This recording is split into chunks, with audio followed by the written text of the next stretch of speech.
Hey YouTube, it's Annabelle. So 39-week pregnancy vlog. So very exciting. I was very excited to get to 39 weeks. We hit 39 weeks yesterday. It is Saturday morning and it is early. I've been up for quite a few hours already. Everyone else is going to be getting up here in the next little bit, but I wanted to do this video so that way I got it up and everything. We are 39 weeks and 1 day pregnant today. We have 6 days to go until our due date, but lots of interesting things have happened in the last 24 hours, so I just wanted to update you guys on what's happened this week and everything and let you know what's all going on. Okay, so first of all, I met with the OB nurse who is going to be my nurse no matter what day we deliver. And so with her, her name was Carolyn, and she was super nice, and she was actually at my daughter's birth and everything, and in the last 2 years she has gotten her like certification to be a lactation consultant, and she seems to be more informed on kind of like doula type things, where like making like labor easier, and it's been a completely different experience this time with my hospital than it was with my daughter, and I think it's because they've learned a lot.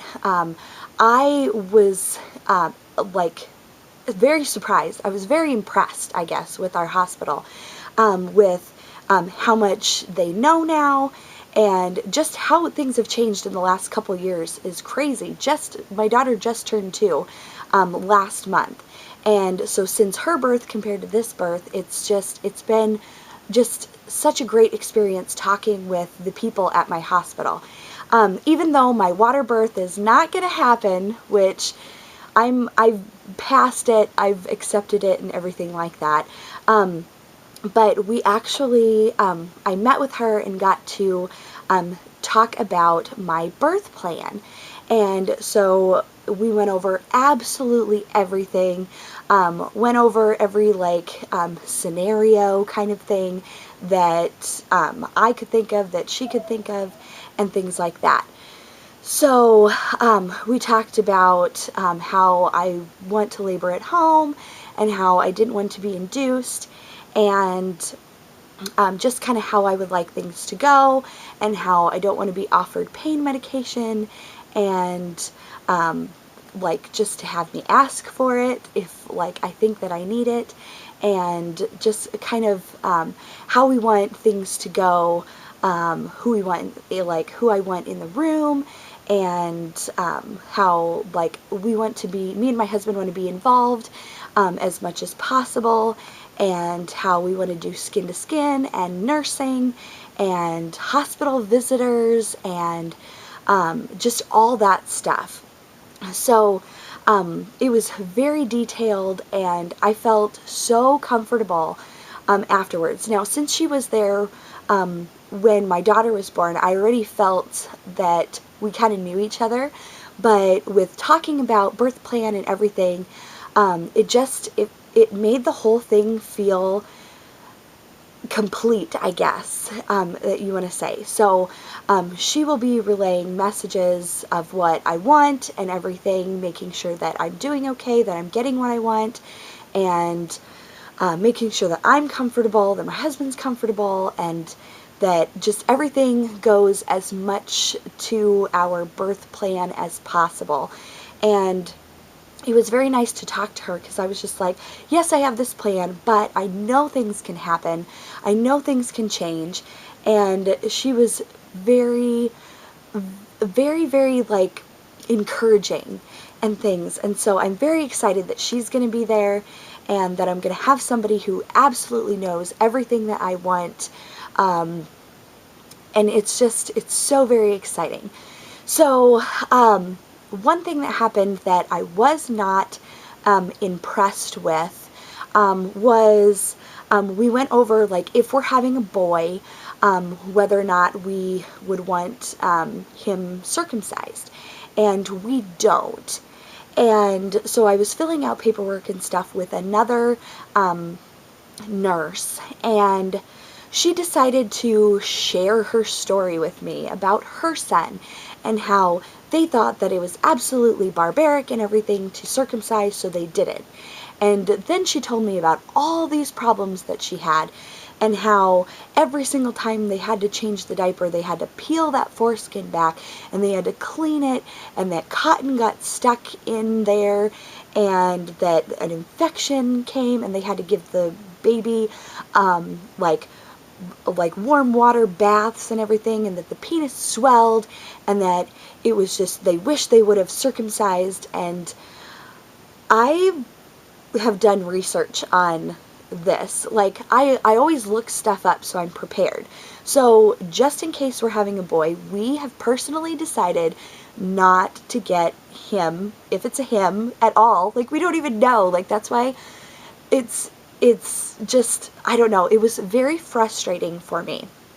But it was like, everything that I read that you're not supposed to do with an uncircumcised penis is like what this nurse said that they did, and then they had problems.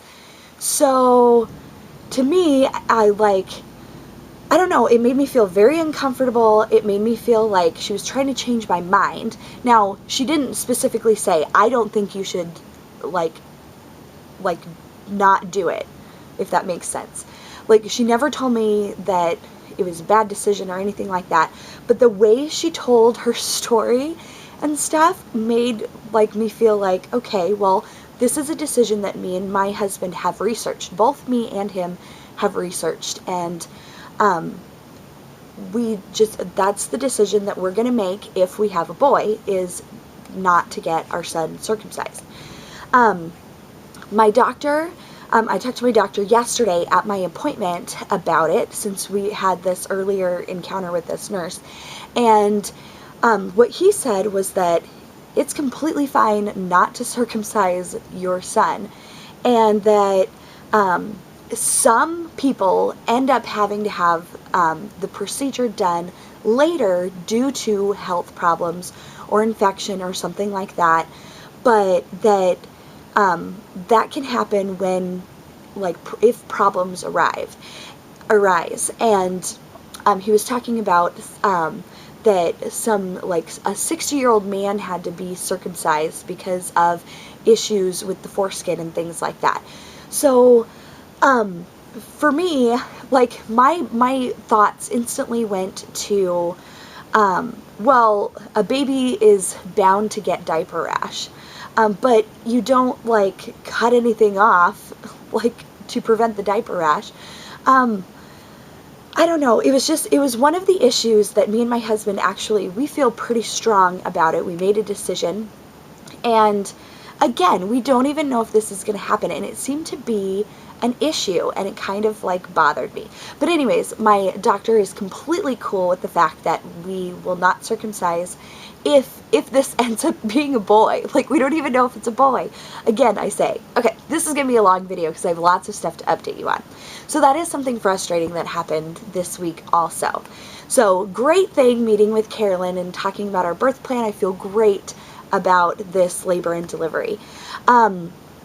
But just one parenting decision that we're going to make kind of felt like somebody was trying to tell us that we were wrong.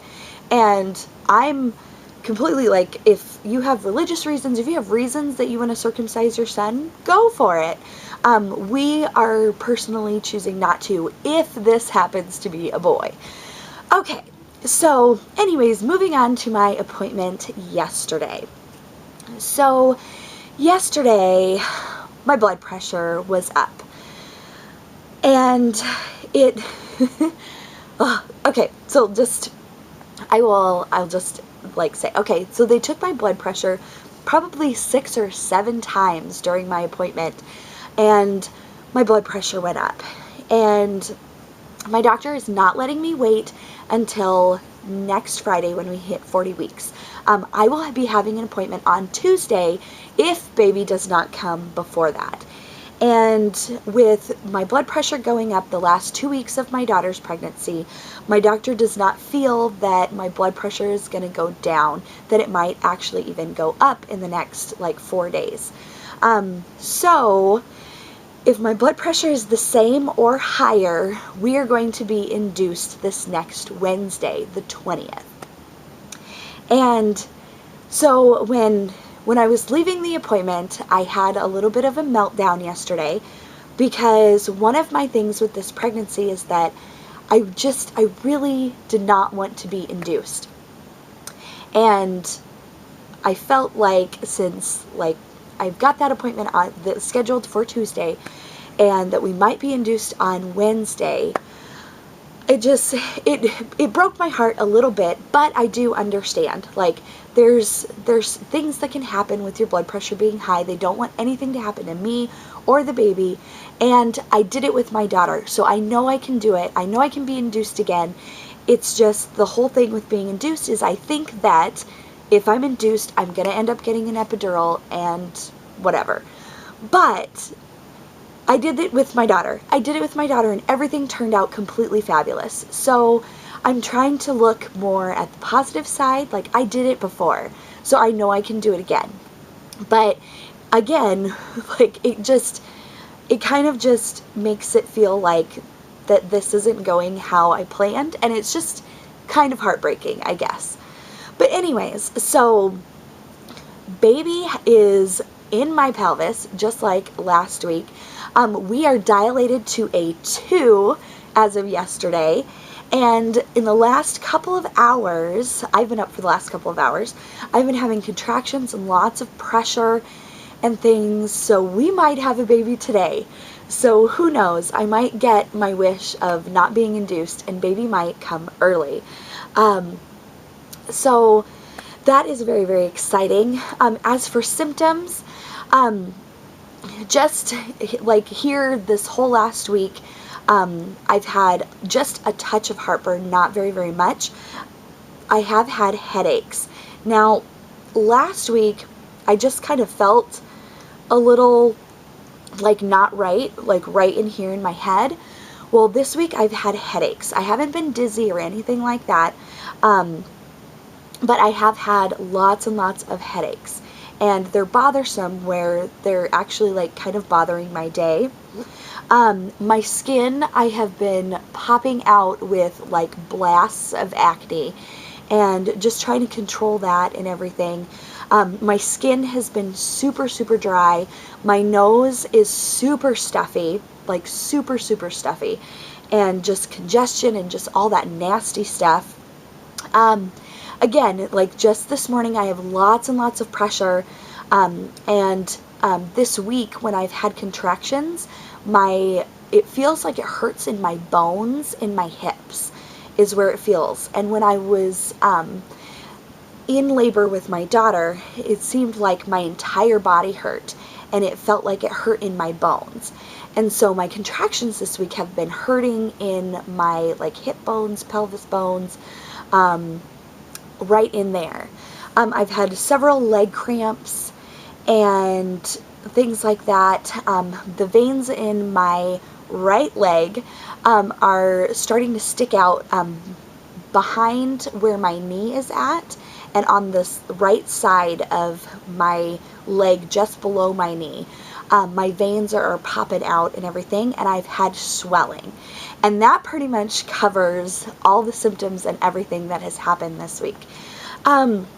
So I am a little bit emotional that we might get to meet baby Tiger here, who knows, today, tomorrow, or we might have to wait till our appointment on Tuesday, and we might have to be induced on Wednesday. So I am keeping my fingers crossed that baby would come before our appointment on Tuesday. But again, we will see. I want this baby to do what it's going to do, and if it waits till Wednesday when we have to be induced, then we will deal with all of that.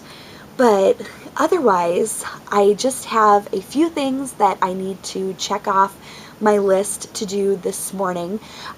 We called a whole bunch of people last night, and it kind of like told everybody what was going on, and family and friends and everything, and got lots of support from them, so that was awesome.